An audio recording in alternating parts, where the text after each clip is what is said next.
Welcome to Little Known Black History Facts. Please like, share, comment, and subscribe to the channel. The Ghetto Informant Program. How the FBI used thousands of informants to infiltrate the black community. 66 years prior to the Declaration of Independence, the Meritorious Manumission Act of 1710 was enacted in colonial Virginia. This law provided for freeing a slave for good deeds and could be granted to a slave who informed or snitched on a fellow slave who was planning a slave rebellion or to run away. The slave rebellions of Denmark Vesey and Nat Turner were thwarted by infiltrators. Almost every black social movement since then has been infiltrated and negatively impacted by the use of informants. The Ghetto Informant Program, also known as GIP, was an intelligence gathering operation run by the Federal Bureau of Investigation from 1967 to 1973. The order for the GIP program came in from Attorney General Ramsey Clark to FBI Director J. Edgar Hoover. Its official purpose was to collect information pertaining to riots and civil unrest. Through this program, the FBI used more than 7,000 people to infiltrate poor black communities in the United States. J. Edgar Hoover was convinced that race riots were on the verge of destroying communities everywhere and that they were brewing in the black urban centers. Informants, usually black males, monitored black activists including Martin Luther King Jr., Malcolm X, Elijah Muhammad, Huey Newton, and many others. The program was targeted at those likely to have information about ghetto happenings. The recruited informants were sent to spy on people in the black neighborhoods. These informants were listening posts, tools for blanket surveillance of a community or area. Informants reported on candy store owners, barbershops, certain churches, and African American bookstores. GIP operated with no oversight from courts or Congress. One of the first major projects involving the Ghetto Informant Program was Operation POCAM, the FBI's effort to monitor and disrupt the 1968 Poor People's Campaign. FBI agents posed as journalists, used wiretaps, and even recruited some of the recruiters as informants.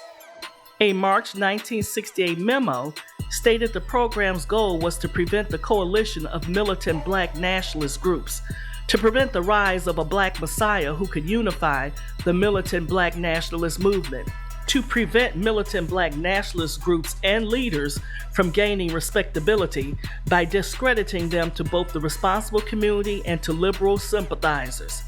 It also aimed to prevent the long-range growth of militant black organizations, especially among black youth.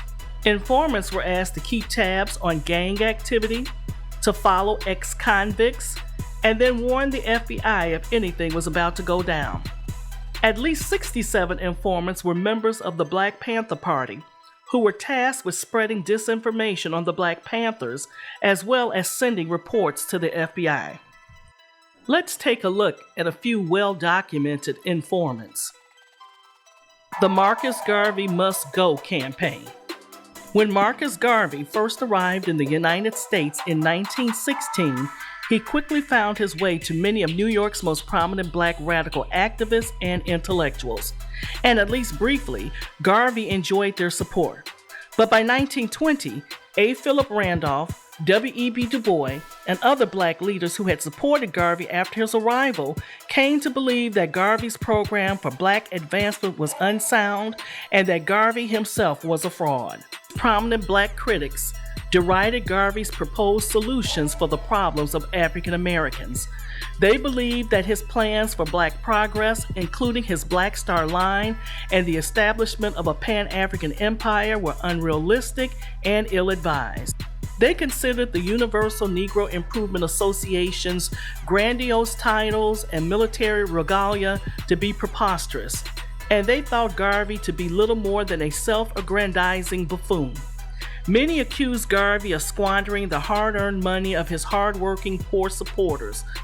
Black opposition to Garvey coalesced into what came to be known as the Garvey Must Go campaign.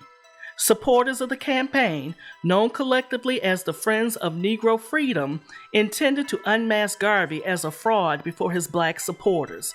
They also appealed to the federal government to step up investigations of irregularities in the Black Star Line and to look into allegations of violence on the part of Garvey's inner circle. James Wormley Jones was a black police officer and the first black FBI special agent who went undercover to take Garvey down. His information was the nail in the coffin J. Edgar Hoover needed to arrest Garvey. On November 19, 1919, Jones was appointed as the first African-American special agent by A. Bruce Beluska, who at that time was the director of the Bureau of Investigation. Soon after he joined the organization, the name was changed to the Federal Bureau of Investigation and was headed by newly appointed director J. Edgar Hoover. Jones's first undercover assignment came in 1921 when he infiltrated the African Blood Brotherhood, a secret armed African-American black liberation group headquartered in New York City. While working with the FBI in New York City on the African Blood Brotherhood, Hoover assigned Jones to infiltrate Marcus Garvey's Universal Negro Improvement Association. The information Jones provided to the Bureau would help lead to the arrest of Garvey on mail fraud charges. Garvey was in prison for 3 years and then deported from the United States, never to return. Richard Aoki gave the Black Panther Party some of its first firearms and weapons training, which preceded fatal shootouts with Oakland police in the turbulent 1960s. Aoki was also an undercover FBI informer. Unbeknownst to his fellow Panther activists, Aoki served as an FBI intelligence informant, covertly filing reports on a wide range of Bay Area political groups. He committed suicide in 2009 after a long illness. Photographer Ernest Withers captured some of the most iconic images of the Civil Rights era. But Withers was also an FBI informant, funneling information to the Bureau about the Civil Rights Movement and its leaders. Withers documented the Civil Rights Movement from the beginning, covering pivotal moments such as the murder of Emmett Till in 1955 and the Little Rock School integration showdown. He came to be so familiar and so trusted to Dr. Martin Luther King Jr. and other leaders that he sat in on their strategy meetings.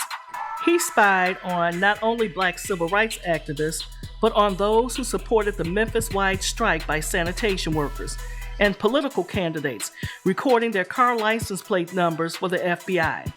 Withers also helped the Bureau to break a militant black group called the Invaders, which had a following in Memphis in the late 1960s. He was the perfect source for them due to having the ability to go everywhere with an obvious professional purpose. William O'Neill became infamous in 1973 when his role in the 1969 raid in which Black Panther leaders Fred Hampton and Mark Clark were murdered was revealed. O'Neill was a Panther insider to the point where he was in charge of security for Hampton and possessed the keys to Panther headquarters and safe houses. At the same time, he was serving as an informant for the FBI. Among the information O'Neill fed his FBI contact was the floor plan of Hampton's West Side apartment that was used to plan the fatal raid where they were shot and killed. O'Neill committed suicide in 1990 by jumping into traffic on a Chicago expressway. The Ghetto Informant Program was terminated in July 1973. Informants were either reclassified or discontinued. FBI surveillance in the style of the Ghetto Informant Program has continued through this present day as COINTELPRO.